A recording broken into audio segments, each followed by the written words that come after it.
지난주는 부활을 증거해야 된다라고 이제 말씀을 했다면 이번 주 말씀은 부활을 증거할 때 조심해야 될 점에 대해서 말씀을 하고 있습니다. 그래서 어떤 것을 조심해야 되느냐 우리가 이제 확인하려고 하는데요. 그래서 전체 주제를 이렇게 잡았습니다. 다툼과 거짓 가르침을 피하자라는 것을 이제 주제로 각절 말씀 나누도록 하겠습니다. 먼저 14절 말씀 우리 함께 읽도록 하겠습니다.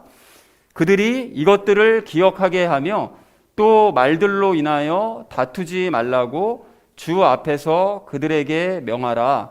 그것은 아무 유익도 끼치지 못하고 오히려 듣는 자들을 멸망시키느니라 라고 말씀합니다. 여기서 얘기하는 그 그들이 도대체 누구냐? 여기서 10절에서 말씀하신 그 선택받은 자들을 이야기합니다. 즉 부활의 믿음을 가진 사람들, 그 사람들을 대상으로 이런 일들을 하게 해야 된다라고 지금 바울이 얘기를 하고 있죠. 그래서 이것들을 기억하게 하라는 것은 바로 앞에서 얘기했던 그 예수님의 부활과 우리의 부활. 지난주에 부활에 대해서 말씀했었죠. 그러니까 예수님께서 부활하셨고 우리의 영혼이 부활했다는 이 사실을 알려야 된다. 기억하고 알려야 된다고 말씀했는데 그것들을 기억하게 해야 된다라고 이야기를 하고 있습니다. 그리고 여기서 말들로 인해 다투지 말라고 얘기를 하는데 그럼 누구와 무슨 말을 다투지 말라고 얘기를 한 것이냐. 이것을 여러분이 12절, 13절 앞에 있는 말씀과 연결지어서 생각해 보면 그 앞에 12절, 13절 말씀은 예수님의 부활을 인정하지 않는 사람들에 대해서 얘기를 하고 있거든요. 그러니까 그런 사람들에 대해서 그 이야기와 연결지어서 생각해 보면 부활을 믿지 않는 사람들과의 그 말다툼을 이야기하고 의미한다는 것을 우리가 확인할 수가 있습니다. 자, 그래서 주 앞에서 그들에게 명하라는 얘기는 예수님 앞에서 그런 사람들에게 다투지 말라고 명령을 하라는 얘기잖아요. 그러니까 그것을 엄중한 의미로 명령을 해야 된다. 엄중하게 명령을 해야 된다. 절대 다투지 말라고 라는 의미로 지금 말을 했다는 것을 확인할 수 있습니다. 자, 그래서 그것은이라는 것은 부활을 믿지 않는 사람들과 말다툼하는 거, 그게 아무 유익도 끼치지 못한다는 거예요. 뭐 말하는 사람이나 상대방이나 다 양쪽에 아무런 유익도 끼치지 못하고 오히려 듣는 사람들을 멸망시킨다. 그러니까 상대방을 더욱 믿지 못하게 해서 멸망의 길로 인도할 수 있다는 거예요. 그러니까 부활에 대해서 자꾸 사람이 뭐 믿지 않는다고 그래가지고 그 사람을 막 공박하고 막 공격하고 막 면박 주고 막 해가지고 그렇게 다투게 되면 더 안 믿게 되니까요. 그래서 멸망의 길로 갈 수밖에 없으니까 조심해야 된다라고 얘기하는 것이 14절의 의미가 되겠습니다. 자, 그래서 14절을 이렇게 정리할 수 있겠는데요. 부활을 믿는 자들로 하여금 예수님과 우리의 부활을 기억하게 하고 부활을 믿지 않는 사람들과 다투지 말라고 명령을 해라. 그것은 아무런 유익도 끼치지 못하고 그리고 오히려 믿지 않는 사람들을 멸망시킬 수 있으니까 조심해야 된다라고 얘기했다는 것이 14절의 의미가 되겠습니다. 자, 이어진 15절 말씀 우리 함께 읽도록 하겠습니다.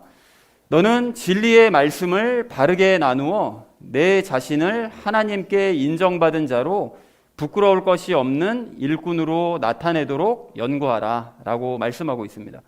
여기 진리의 말씀을 바르게 나누라고 얘기를 하시는데 이제 부활과 여기서 얘기하는 진리의 말씀은 부활과 관련된 말씀을 하고 있으니까요. 그 부활과 관련된 그 말씀을 단계별로 바르게 나누어서 정리해두고 전하라는 그런 의미입니다. 그러니까 뭐 말씀을 이렇게 뭉뚱그려서 한꺼번에 얘기하지 말고 그 부활을 믿지 않는 사람들에게 잘 말씀을 나누어서 단계별로 설명을 해줘야 된다라고 얘기하는데요.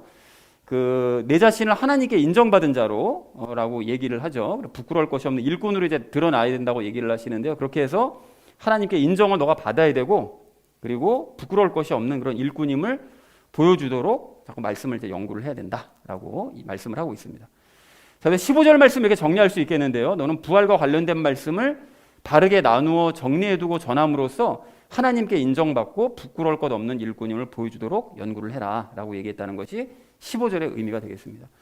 자, 이어진 16절 말씀 우리 함께 읽도록 하겠습니다. 그러나 속되고 헛된 말장난들을 피하라. 그것들은 커져서 더 경건치 아니함으로 가리라 라고 말씀합니다. 여기서 얘기하는 그 헛되고 속되고 헛된 말장난들은 그 부활을 왜곡해서 가르치는 영주주의 이단의 가르침을 뜻합니다. 그러니까 그 초대교회에 들어와 있는 교회 내에 들어와 있는 그 이단적인 가르침들 이제 그것들을 의미하는 거죠. 그것들은 이제 피해야 된다는 거예요. 그래서 그것들이 커진다고 얘기하는데 그 이단의 가르침을 계속 접하게 되면 그것의 영향력이 점차 커져간다는 거죠. 각 개인에게 또 교회에게 그 영향력이 커져서 경건치 아니함으로 간대요. 그러니까 불경건한 모습으로 살게 된다는 거죠. 그러니까 거룩하지 못한 모습으로 살게 되므로 그런 이단적인 가르침들은 너가 피해야 된다라고 말씀을 하고 있습니다. 16절의 의미 이렇게 정리할 수 있겠는데요. 이단의 가르침들을 피해라. 그것들과 접촉하면 영향력이 점점 커져서 불경건한 삶을 살게 될 것이다 라고 얘기했다는 것이 16절의 의미가 되겠습니다. 자, 이어진 17절 말씀 우리 함께 읽도록 하겠습니다. 그들의 말은 궤양이 파먹듯이 먹을 터인데 그 중에 후메네오와 빌레도가 있느니라 라고 말씀합니다. 여러분 위궤양 사진 같은 거 보신 적 있으신가요? 위가 이렇게 살이 푹 파여 있는 이런 모습을 볼 수가 있는데요. 예, 그것을 이제 비유를 한 거죠. 그러니까 그런 이단에 속한 사람들이 하는 말들, 그런 것들의 가르침이 그 궤양이 파먹는 것처럼 영혼을 파먹게 된다는 것이죠. 그러니까 좀 조심해야 된다는 것이죠. 그리고 그 중에서 후메네오와 빌레도라는 사람을 예로 드는데 그 후메네오는 여러분 이름을 들어봤던 기억이 나셔야 됩니다. 이게 언제 우리가 얘기를 했었는가 하면 그 디모데 전서에 나왔던 사람이었거든요. 등장했던 1장 20절에 등장했던 인물이었는데 이 사람을 그 1장 20절에서는 디모데 전서 1장 20절에서는 사탄에게 내어주었다고 바울이 이제 그렇게 표현을 하고 있습니다. 그러니까 이 사람이 결국 이제 믿음을 버리고 이단의 교사가 된 그런 인물입니다. 그리고 빌레도도 이제 마찬가지고요. 그러니까 그런 사람들이 결국은 이단의 말에 꼬임에 넘어가서 영혼이 궤양이 파먹듯이 이제 파먹혀가지고 그렇게 이제 교사까지 된 이런 사람들이 있다라고 바울이 이제 경고 차원에서 얘기를 해준 거죠. 자, 그래서 17절의 말씀을 이렇게 정리할 수 있겠는데요. 이단의 가르침은 궤양이 파먹듯이 영혼을 파먹을 것인데 후메네와 빌레도가 바로 그러한 대표적인 예들이다라고 얘기했다는 것이 17절의 의미가 되겠습니다. 자, 그래서 그러니까 그런 사람들의 가르침을 너희는 마땅히 피해야 된다라고 얘기를 한 것이죠. 자, 마지막 18절 말씀 우리 함께 읽도록 하겠습니다. 진리에 관하여는 그들이 잘못하였으니 곧 부활이 이미 지나갔다고 말하여 어떤 사람들의 믿음을 뒤집어 엎느니라 라고 말씀합니다. 이 진리에 관해서는 그들이 잘못했다라는 것이, 진리는 지금 계속해서 말씀드리지만 부활에 대한 그 진리요, 그것에 대해서 얘기하고 있으니까 그 부활의 말씀에 대해서는 그들이 완전히 잘못하고 있다는 거예요. 잘못 알고 있다는 것이죠, 부활을. 그래서 부활이 그 사람들은 이미 지나갔다고 말을 한다는 거예요. 영지주의자들은. 지나갔다는 것이 무슨 뜻이냐, 육신의 부활은 더 이상 이제 없다고 말을 한다는 거예요. 그러니까 예수님께서 예전에 그 왜 죽은 사람들 자꾸 살리신 일들이 몇 번 있었었죠. 그러니까 예수님께서 죽은 사람들을 살리신 것을 마지막으로 더 이상의 육신의 부활은 이제 없다. 그러니까 육신의 부활은 이제 지나간 거라는 거예요. 그런 일이 이제 일어나지 않는다고 얘기를 했다는 거죠. 그렇게 주장함으로써 부활의 믿음을 가지고 있는 사람들의 믿음을 뒤집어 엎어버린다는 거예요. 그러니까 영지주의자들의 그런 가르침들은 완전히 잘못된 가르침이다. 그러니까 그들의 가르침을 따라서는 안 된다라고 얘기했다는 것이 18절의 의미가 되겠습니다. 자, 그래서 18절을 이렇게 정리해 볼 수 있겠는데요. 부활의 말씀에 대해서는 그들이 잘못 알고 있으므로 육신의 부활은 더 이상 없다고 말해서 어떤 사람들의 믿음을 뒤집어 엎으니까 그들의 이야기들은 들어서는 안 된다, 피해야 된다라고 얘기했다는 것이 18절의 의미가 되겠습니다. 자, 그래서 오늘 본문 말씀을 전체적으로 이렇게 정리해 볼 수 있겠는데요. 부활을 믿는 사람들로 하여금 예수님과 우리의 부활을 기억하게 하고, 믿지 않는 사람들과 다투지 말라고 강하게 명령을 해두어라. 그런 사람들에게. 그것은 아무런 유익도 끼치지 못하고 도리어 믿지 않는 사람들을 멸망의 길로 인도를 하게 된다. 그래서 너는 진리의 말씀을 바르게 나눠두고 전해서 하나님께 인정받고 부끄러울 것 없는 일꾼임을 드러내 보이도록 잘 연구를 하도록 해라.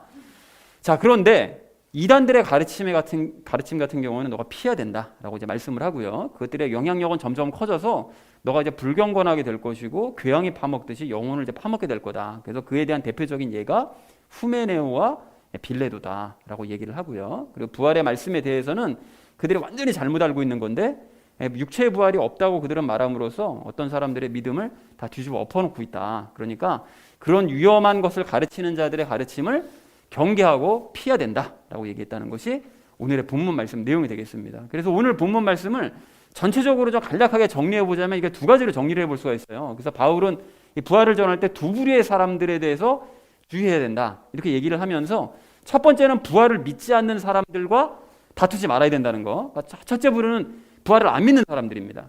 두 번째 부류는 부활이 있다고는 믿는데 그걸 전혀 엉뚱하게 해석하는 사람들인 거예요. 그러니까 이단이죠. 그 두 부류에 대해서, 그러니까 부활을 왜곡하는 이단들, 그들은 상대하지 말고 부활을 믿지 않는 사람들은 다투지 말고 잘 전달해주고, 이 두 가지를 해야 된다, 조심해야 된다라고 이야기를 하고 있는 것이죠.